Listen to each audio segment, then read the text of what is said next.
celebrating 30 years of phenomenal trend forecasting. Here's Gerald Celente with today's trends in the news. Hi, this is Gerald Celente. It's Friday, November 8th, 2019, and here are some of today's trends in the news. On the market front over there in Asia, it was mixed. Over there in Europe, it was down. Here in the States, bleep. But gold, woof, down. Bitcoin, down. Oil, up a little bit. S&P 500 inches higher to another record close, capping fifth straight weekly gain as the Fed keeps injecting all that monetary methadone into the addicted bull. Major stocks average rose on Friday, and a spokesman for the Chinese Commerce Ministry said, of course, the reason the stocks are going up, we're going to do a trade deal over there and cancel those existing tariffs. Trump says maybe yes, maybe no, and that's what kept the market a little low. And the reality is, sentiment was also boosted this week by corporate earning results that have generally beaten expectations. And they're up so far, 74% of them have beaten estimates. So, the whole thing moving the markets ostensibly the trade talks. I don't believe it, but that's what it is. On the gold front, woof, it's a 3-month low. Its biggest weekly drop in 3 years, 3 plus 3. And here's what we're saying. The dollar's getting stronger. You're looking at a lot of money coming into the equity markets from around the world. The dollar's strong. The United States economy is doing better than the rest. Not that it's doing so great. So, on gold, you know my forecast. Right now we're looking at it, it's, about 1458. If it goes below 1450, the next hit's 1390. And I believe 1390 is the bottom. And we got to see what happens with the other central banksters around the world lowering rates. Word now that they're going to lower in the UK. So again, those other currencies get weaker, the dollar gets stronger. The stronger dollar goes, the weaker gold goes. But gold's been holding up pretty well against the dollar. And oil ended the week a little higher. And if this Chinese trade agreement was really real, oil prices would be skyrocketing because they'd be using a lot more energy. So I don't see it happening much at all. And then that OPEC gang's going to meet in December again and the other affiliates to see whether or not they're going to hold back production. And in the United States, they're cutting back down on those oil rigs. That's right. 684 rigs now is the count, the lowest since April 2017, because there's more supply than demand. And, as I was mentioning, foreign cash adds strength to U.S. stocks.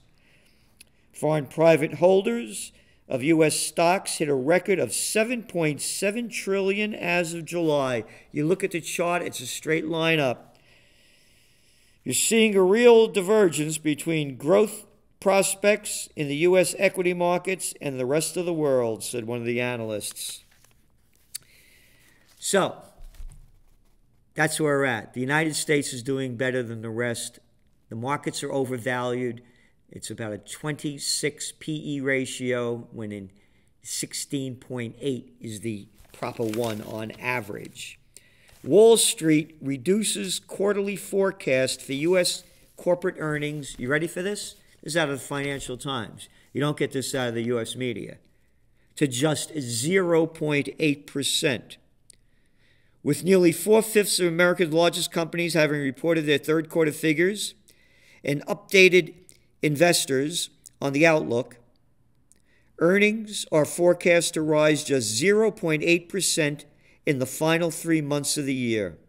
That is down from a forecast of 4.1% of the start of October, according to Refinitiv, and a far cry from the 7.2% expected as recently as July. So the markets are being artificially propped up. How long can it go? Who knows? Because they keep making up new stuff. because there's a global slowdown. Don't believe me? How about them Germans? Could you believe them? Drop in German production adds to recession fears. Heading for the first recession in Germany now in 6 years. One of the analysts said the decline in industrial production in September confirms the German manufacturers are still firmly in recession. Industrial production in Germany has now fallen 4.3% in the 12 months to September. I mentioned before about the UK, slowing economy, and Brexit, stage right, boosts chance of UK rate. It has nothing to do with Brexit. Brexit's been going on for years. It's a global slowdown. Because Eurozone growth set to fall to lowest since 2014. Keep pumping up those equity markets. Can't you see what a sham this is? It's just the rich getting richer with the Federal Reserve and the New York Fed pumping in, what are they pumping in? $120 billion into the repo markets every day so the gamblers could play. Because that's where all the dough is going, folks. There are now 2,101 billionaires globally, up almost 40% from 5 years ago. Wonder why there's these protests going on all over the world. Hey, yeah, just give the money to the rich. They're the only ones that deserve it. This is something. Over the same 5-year period, their combined wealth grew by more than a third, 34.5%. While our wages, median household income in the United States, is at 1999 levels. Hey, you want to know one of those top trends we had? Yeah, take a look at it. Here it is. Driverless cliff. We said this whole driverless car thing is not going to work the way they're saying it is. Yes, there's going to be driverless from point A to point B, but the driverless scene's not going to happen. And it announced today, Alphabet's self-driving car project, Waymo, is shuttering its Austin operations. Waymo, way no more. Because Waymo has just been downgraded by 40% in valuation by JP Morgan, or Morgan Stanley, rather. So we don't see this happening, along with the electric cars, more hype than reality. Interesting. I mentioned this talking about driverless cars. Drive for new leadership looks within Israel for peace. And they have this story about what's going on there. They still don't have a government. But they go on and saying some of the problems of the people of Israel on how to address other problems, including teeming hospitals, overcrowded classrooms, and gridlocked highways. Gridlocked highways. You'd think we could have a better system of moving people around than this antiquated big car deal. It's the 21st century, and we have gridlock all over the place. We need a new system.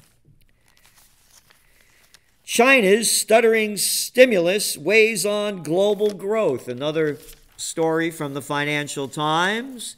The Chinese are afraid to keep pumping more dough in there because it will lower the value of their yuan, and they have massive debt in dollars. So the weaker their currency goes, the more debt that they have to pay off, and they have $40 trillion in total debt in China, a debt to GDP ratio of over 300. And ready for this? China homeowners fear cooling market. Officials have tightened lending rules. Yep, in an effort to stabilize prices. They can't keep pumping money into the system. The fiscal policy isn't doing enough. The only thing that's going to have to drive it up is monetary policy, and again, they're afraid of doing it. But staying on the home front, in the USSA, as three people, Buffett, Gates, and Bezos have more dough than half of us, the workers of Slavelandia. Young homebuyers are vanishing from the United States. The median age of all buyers hit a fresh record of 47 years old, increasing for the third straight year and well above the median age of 31 back in 1981 when they first started doing these surveys. And as buyers' ages have increased, so have their incomes. The typical income of purchasers rose to $93,200 in 2018. That's the income, right? You know what the income now? Median household income in America? Around $60,000. And don't forget all that debt, the college debt. Oh yeah, that debt, the credit card debt. And now you got the mortgage debt, and a lot of people can't take on that debt. And they took out a poll about the economy and how Americans feel about it since Trump got elected. Nearly 2/3 of Americans say they are not better off financially than when Donald Trump was elected, casting doubt on whether economic expansion and a record bull market will boost the U.S. president's re-election bid. Well, his re-election bid, considering who he's running from, it's still a good bid as we see it in terms of him beating either Warren or Bernie Sanders, if those are the two front runners, and even Biden. But the reality is, going back to what I said, and again, you could go back to the Tax Policy Center, and they showed that Trump's tax cuts only enriched the top 80% plus in the United States. African swine fever sparks global meat shortage. The price of pork has risen 170% in China. And also chicken is going up because they're going into that. I'm mentioning that because in the United States, metal contamination concerns prompt huge recall of chicken, some 2 million pounds. In January, Tyson's 36,000 pounds they recalled. In March, another 69,000 pounds. A year ago, according to the Centers for Disease Prevention and Control, because of around Thanksgiving time, that lettuce wasn't so good. 32 people across 11 states got sick with E. coli. I'm mentioning this because of big agriculture. And the stuff that we're eating, particularly when you go out to eat, you don't know where it came from. And this is all that's being reported. The swine flu is big. And it's beyond China. It's even sweeping through parts of Europe now. So as big ag gets bigger, quality will get lower, and so too will the health of we the people. Warehouse sales boom as online shopping grows. And you see these big private equity groups and hedge funds buying up all these warehouses everywhere. Warehouses are emerging as New York City's hottest property type. That's right, went from manufacturing to making stuff, now getting it made over there in a slave labor country, bringing it back, marking up the prices, and now you're not working in manufacturing, you're just warehousing now, and pretty soon robots are going to take your job too. The rest of New York City's real estate market has cooled. Warehouse sales during the first 9 months of the year reached almost $1.7 billion. Over there in Bolivia, we've been writing about it in detail in your Trends Journal. It is now a weekly magazine. There is no other magazine like it in the world. If you could find it, send it to me, Gerald Celente at TrendsResearch.com. Nothing like it. We've been covering what's going on with all these protests, all these riots going on around the world, and of course, Bolivia, one of them. The United States is supporting the guy that lost, as they do, because they don't like the guy that's in there, Morales, just like they did over there in Venezuela. But what happened yesterday was protesters kidnapped the mayor of this small city, a woman. They cut her hair, they dumped red paint on her. It was Terrible what they did to her. They had her marched her through the streets barefooted. Could you imagine if this was done to somebody that the United States liked and it was a woman? There would be outrage. But it's blackout. There's hardly anything reported about it at all because they don't like that guy Morales and they want him out of there. And here's what the woman said, even as they were tying her up and cutting her hair. "I'm not going to shut up," she said. "And if they want to kill me, may they kill me. For this process of change, I will give my life." That's some woman. Because me, I don't want to die for a cause just because. So now, the United States, illegally in Syria, illegally, could anybody spell that? And all those Democrats and all those quiche-eating grin and balsamic smile liberals we got over here in Woodstock, just 15 minutes away from us in Kingston, we abandoned them coids. But now it's okay because the United States is seizing their Syrian oil fields. And Trump even said it. He said that he wanted Exxon in there, maybe. He said, "Take the oil." And here's the response that the Syrian president, Bashar al-Assad, said to the comments coming from the United States about taking these oil fields. Previous U.S. presidents commit crimes but get Nobel Prizes. Of course, he's talking about the Nobel Peace of Crap Prize winner, Barack the Murderer Obama. Quote, "I'm really good at killing people, like that Libyan war. I want that guy Gaddafi out of there. I don't care who you kill. I want that guy Assad out of there. I don't care who you kill. I'm a Nobel Peace of Crap Prize winner. And I got Hillary Clinton, Samantha Power, Susan Rice, Slimy Sarkozy, and little no cojones Cameron behind me over there in the UK, and the other cat in France." Anyway, he goes on to say, "Get Nobel Prizes and act like defenders of human rights and the Nobel unique U.S. values or Western values. But they are a group of criminals who act on behalf of lobbies." Trump, on the other hand, declares, "We want oil." At least that's honest, Assad added. Criminals, criminals, capisce? The United States is a criminal organization invading these foreign nations that have done nothing to us and no threat, and save your crap that you're melting ISIS's here and there. Save it.